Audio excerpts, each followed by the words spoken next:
Welcome to Framework Fortune and welcome back Framework Fortune community. I'm your host Ben and we got our co-host H&H Trader in the house. Hal, how you doing tonight? I am a wounded beast. And it's time for your Monday through Friday weekly episode of The Last Rip, where we're going to take a look at some of the trades we took today, some of the top gainers on the day, and see if there's any trades for tomorrow. So time is our most valuable asset. Let's not waste any more of it and hop into the SPY for half a second, because there's really not much to say about it. It's still in this channel. This is a very long channel of sideways consolidation, and this is why the market's been so choppy. Yeah, We're not I guess the getting only any thing to say direction. about it, it rejected off that top level. It rejected again. Well, it rejected there, and then went and tested the support, and then bounced back and rejected, and now it's in the middle again. So I don't know what's going to happen. Yeah, To me, it could be the start of the end. It could be that big correction I've been talking about for a while now going to happen, because the fact that the SPY cannot push up means there's a lot of people selling above that area, or there's a lot of people who have took their money and they're not buying. So something's happening in the shift of money, and that's usually not a great thing. I had a little quick trade on XELA. It was looking pretty good for the breakout. I ran the 350 in pre-market there, and then came up at open, hit 354 again, but wicked out. And this is why I'm being patient, waiting till 30 minutes after the market opens, or at least 20 minutes, because we keep seeing these almost breakouts and then just nasty wicks. So I waited it out and dropped down, bounced off the 200-day, then made this red candle, followed by this bull candle. So I hopped in there looking for it to try to push back up to that 350 area, and it just dumped down. But it was a $6 loss, so nothing, no big deal there. Nope, no big deal. I traded ACY. I caught this one stupid early. I got in at 2106. It was just starting to pop a little bit out of market open. As soon as it started breaking this 2040 right here, where it kind of plateaued there in pre-market, that's where I was looking to get in at. The daily chart was beautiful. This is a nice daily chart, nice climbing chart. I think we talked about this last night in the last rip. I think we were saying this was one to watch. So the it popped exact same move. Yeah, it popped all the way up there to 23, and so I was holding it to see if it could hold, and then as soon as it cracked that adaptive 10, I got out, and then after that, it ran all the way to 30. But basically played that triangle cracked. So I made $4 on that play, so not anything crazy there. We'll get to BYSI in a minute. Btbt making another explosive move at market open today. Whoops. I am still swinging this, but I took a trade on it today. I got in 30 shares at the break of 10 on this candle here, and then it just ran right up to 13 something, but I locked out that 30 shares in pieces. So Nice. It's about a $50 win. I don't know exactly, because I'm still holding my other 35 for the swing. And Btbt has climbed all the way to 14 in after hours. So still holding the swing, looking for some more out of it. And before we get to BYSI, you traded something else, right?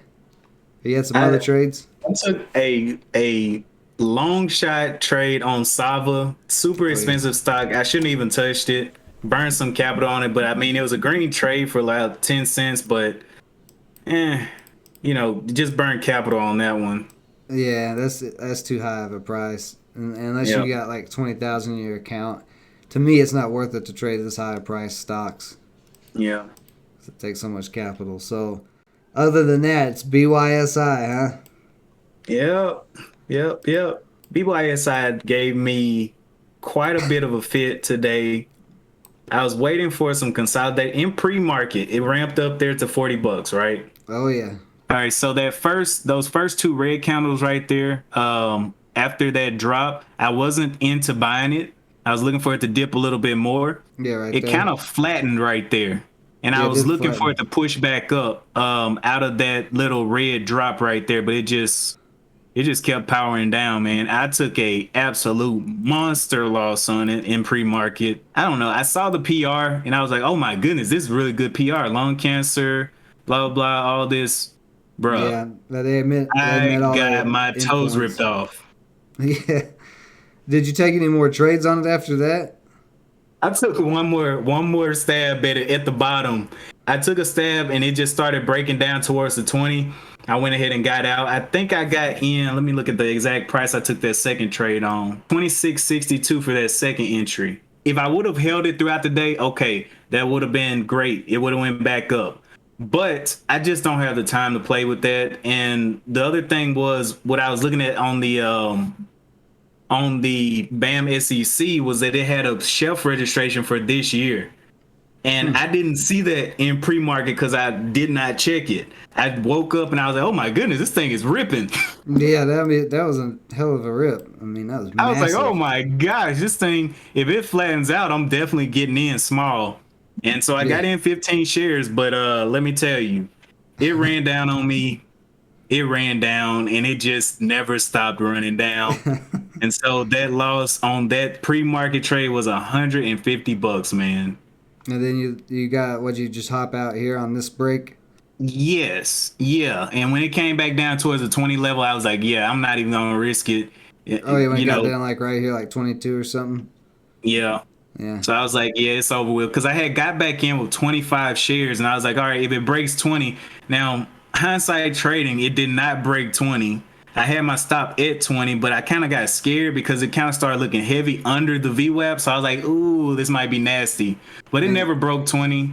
I should have just stuck to the plan, but still, my plan is not to hold all day. it sounds like that the first trade affected you mentally on that second trade Yeah, because you could, like yeah. you said, you were kind of scared that when it started coming down that it's going to drop and break 20, and you got out earlier than 20. Yes, and I had 25 shares, and I was already down $2 per share. Yeah. So that Okay. was, yeah, that was another thing. So another rough day then. Yeah, I got shaved and clipped and everything else today. Missing 3 toes. I'm a war veteran. Man, you got to pull it together, man. What are you doing, Yeah, man? You're doing so good, sticking strictly to your plan, your quick in and I, outs and all that, and then you started going a little bit off the plan, and now you're eating it. bro, it's eating me. That's what's happening. But yeah, I went back and watched my live today, and I was like, you know what?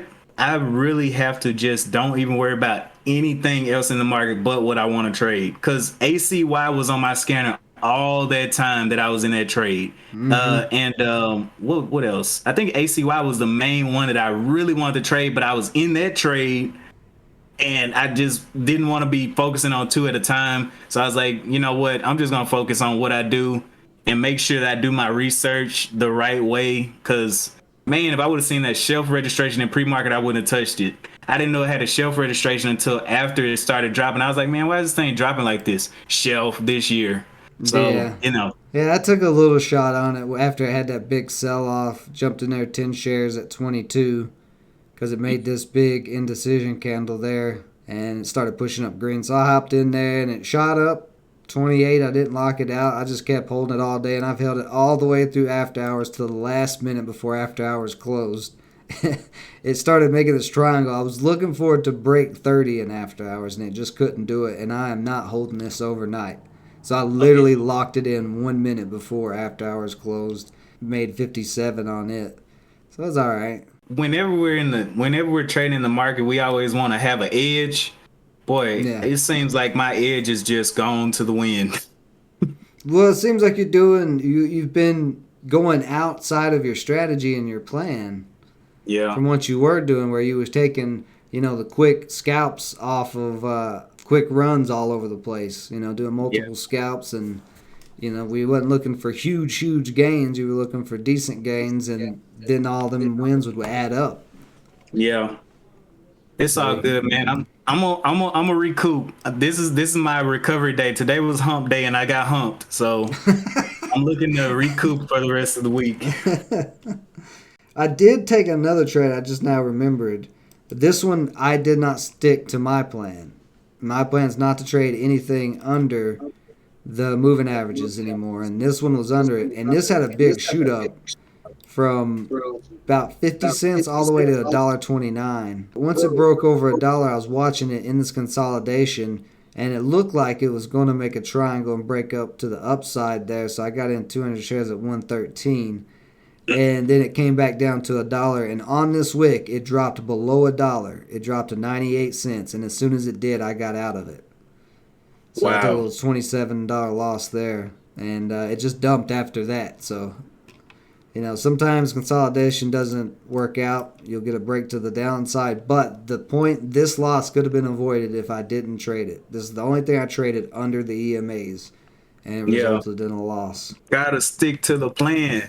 Stick to the plan. Exactly. Gotta stick to the plan. So, fortunately, because I stuck to the plan on most of my other trades, I'm up on the week about $300 now, I would say. It's 160 there on Btbt, 57 there, and then I made that 115 on Monday, and yesterday was break even. Yes, I'm up like 300 on the week. We'll see if I can continue this somewhat of a streak. It's a choppy streak because I'm taking losses, but my wins are just being bigger than my losses because I'm keeping losses really tight. Yeah, my losses are this week or these last 2 days have been just ridiculous. I'm done with that, man. I'm down. I came into this week, I was down $15 this morning on the week. $15. I'm down $215 today. So definitely a movement in the account. Yeah, well, you got tomorrow and Friday to try to make it back up. Just get back to your plan, man. You'll be all right. ACY could be one that could continue to run. It may have a pullback after this big push-up, but if for some reason, it is holding around 25. If it starts pushing up, it could run to 30 again. Yeah. But, I don't know. We'll see. It got decent volume. Only 2 million, though. But it moves with very little volume. Yeah. I think it's one to keep on watch. And then WORX has a U shape here on the daily chart above all EMAs. If WORX can break $3 tomorrow, which it did today for a little run up to 315, but if it can get a strong break of 3, we could see it up to 350, and then after 350, 4. So maybe 50 cents or $1 on that play tomorrow. XBIO could bounce off the 10-day. It held today. Oof. XBIO got some work to do. Every time it comes down, the following day it has the big pop. See right there, down, then pop. So I don't know. I'm saying if it can hold there and then break back over 4, it's got to break back over 4 because there's super resistance at 4. You can see the bottoms of those two candles as support, and then these wicks. So if it can hold the 10-day at 350 and break 4, then it could make another move tomorrow. I think it's one to keep on watch, but not like super close eye on. Just check it in the morning and see what it's doing in pre-market because it'll either hold up and probably be close to 4 by then, or it'll dump down to this 250. So a little risky, but BYSI I do think is one to keep on watch tomorrow because buyers did push this candle all the way back up. So strong support at 25 it seems like, as it did hold up. But this one is a soul taker. So be very careful if you do trade it. FLGC, 50% retracement here. This could be a continuation breakout. Got the big green candle, the 50-cent retracement. We could have another green candle tomorrow. Yeah. Holding above 10. So FLGC to me is on high watch if it gets volume. And BITF, if cryptos continue to run, it is now above all the moving averages. If it can break 5, it could possibly get going. Words of wisdom. Turning on the defense. I'm turning on the defense. No more offense. Yeah, there you go. When we're in this choppy sideways SPY market, you want to be defensive, protecting that capital. Survive until you thrive. So We'll be back tomorrow for some more live stream day trading. Join us in the morning, 30 minutes before market open, to hear us go over stocks and commentary, and maybe even hear Hal taking a massive loss in pre-market. Nah, bro. Appreciate everybody joining us as always. Stay safe out there. Until next time.